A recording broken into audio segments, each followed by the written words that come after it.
আমার বাচ্চাকে হাতিয়ার করে লন্ডনে সেটেল হবা, লন্ডনে থাকবা বউ বাচ্চা নিয়ে। আরে ভাই, তোমাকে আমি এর আগে বললাম তুমি লন্ডনের এগেনস্টে কথা বলো। লন্ডনের কিন্তু কোনো কিছু ভালো লাগে না। তুমি লন্ডনের রাজনীতি পছন্দ করো না, মানুষ পছন্দ করো না, রাস্তাঘাট থেকে শুরু করতে করতে কিছু পছন্দ করো না।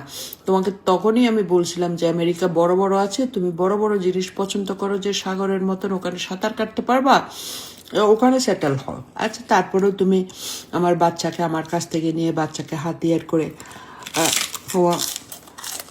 সেটেল হবা।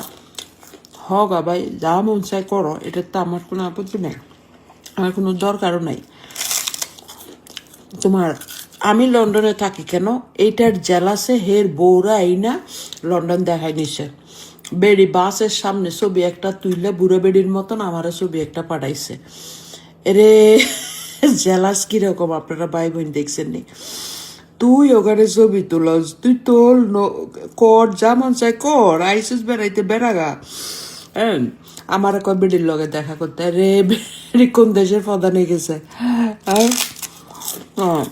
ভাষাই তো জানে না, কথা যে কইব ভাষাই তো জানে না। আর যেই সব কতগুলা ভাষায় কথা বলে বাংলাতে লেখে, এগুলোর অর্থই আমি বুঝি না। কারণ হে তো আবার পুরো বাংলাদেশে লেখাপড়া করে ফেলাইছে না। আরে কি এক আশ্চর্য!